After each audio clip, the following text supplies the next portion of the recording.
Assalamualaikum warahmatullahi wabarakatuh. Perkenalkan, nama saya Teresia Estri Juliana. Saya dari Prodi PGSD semester 2 Universitas Tunas Bangunan Surakarta angkatan 2019. Dalam video kali ini, saya bersama dua rekan saya dari kelompok 8 akan memaparkan materi mengenai praktek berbicara. Mereka adalah Indah Maisari dan Hana Mutia Rohmi. Ada 3 hal pokok bahasan yang akan kita bahas dalam video kali ini. Yang pertama mengenai pengertian berbicara oleh saya sendiri, yang kedua mengenai keterampilan berbicara oleh Hana Mutia Rohmi, dan yang ketiga mengenai efektivitas berbicara oleh Indah Maisari.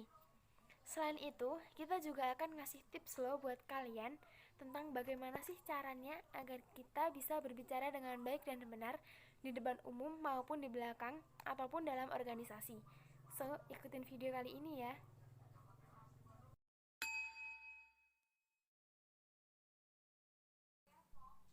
Pengertian berbicara. Berbicara adalah suatu hal yang tidak asing lagi dilakukan oleh manusia.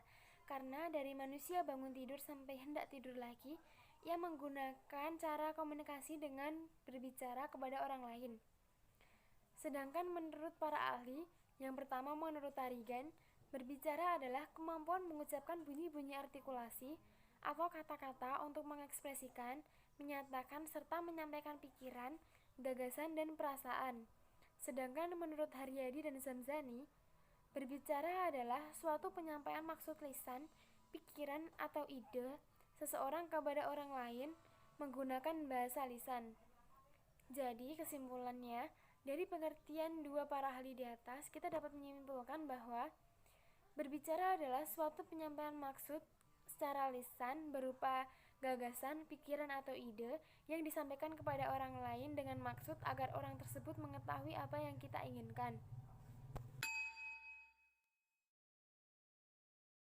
Nah, di sini saya akan menjelaskan tentang pembiasaan keterampilan berbicara.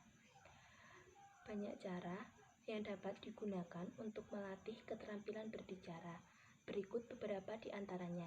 Yang pertama, biasakan berbicara di depan orang banyak agar lebih percaya diri, menyampaikan pidato, atau melakukan presentasi. Yang kedua, banyak berdiskusi dengan orang lain, kumpul dengan teman-teman, dan mendiskusikan topik tertentu juga akan mengasah keterampilan berbicara kita.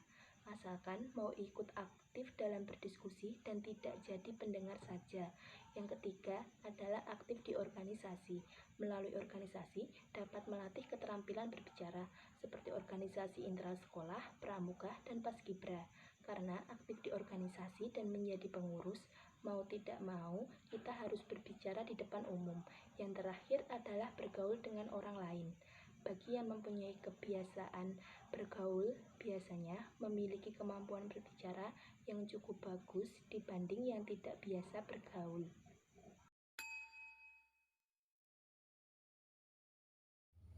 Baik, selanjutnya ada 2 faktor yang harus diperhatikan oleh pembicara untuk keefektifan dalam berbicara.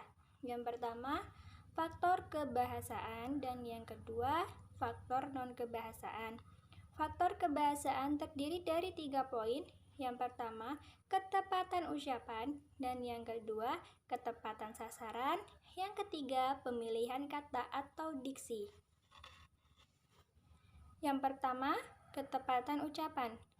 Pengucapan bunyi-bunyian harus tepat, begitu juga dengan nada, tekanan, dan durasi harus sesuai. Yang kedua, ketepatan sasaran. Dan yang kedua, ketepatan sasaran pembicara memakai kalimat yang kreatif untuk memudahkan pendengar dalam menangkap isi apa yang telah disampaikan. Dan yang terakhir atau yang ketiga, pemilihan kata atau diksi harus tepat dan juga jelas supaya pendengar bisa menangkap atau memancing kepemahaman oleh sang pendengar. Kemudian ada penilaian dari faktor kebahasaan, yaitu ada 3, meliputi ucapan, tata bahasa, dan kosakata. Yang kedua, ada faktor non-kebahasaan. Faktor non-kebahasaan ini terdiri dari sikap yang tidak baku, kesediaan menghadapi pendapat, pandangan pendengaran, gerak-geri atau mimik yang tepat, kenyaringan suara, kelancaran berbicara, dan kemudian yang terakhir penguasaan topik. Penilaian dari faktor non-kebahasaan meliputi ketenangan, volume suara, kelancaran, dan juga pemahaman.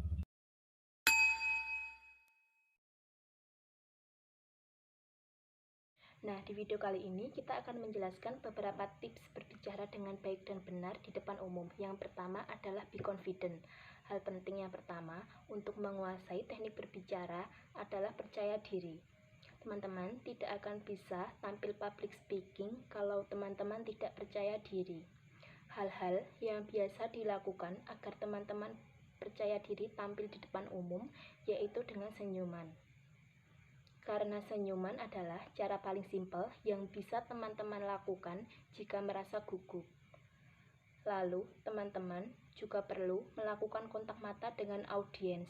Pandanglah audiens dengan percaya diri, lalu berikan senyuman yang teman-teman miliki. Yang kedua adalah kuasai materi. Setelah teman-teman merasa percaya diri, hal yang tidak kalah penting adalah menguasai materi. Yang ketiga adalah praktek. Melakukan praktek adalah satu hal yang tidak dapat dianggap remeh.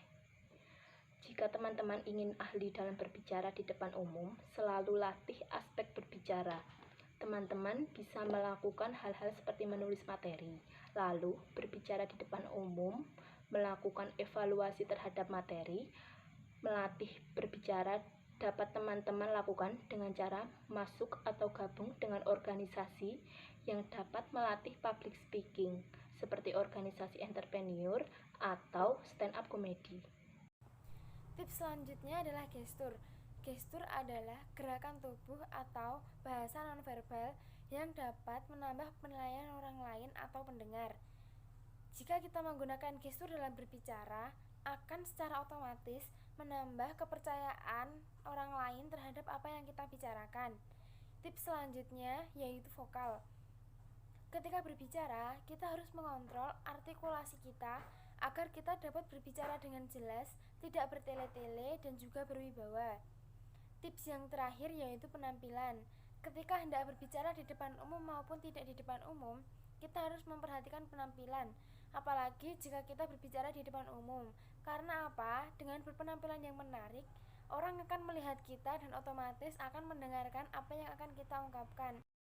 Itulah tips-tips dari kelompok kami, semoga bermanfaat ya. Dan cukup sekian presentasi dari kelompok kami. Apabila ada salah kata maupun tindakan kita yang tidak berkenan dalam video kali ini, kita mohon maaf. Wassalamualaikum warahmatullahi wabarakatuh.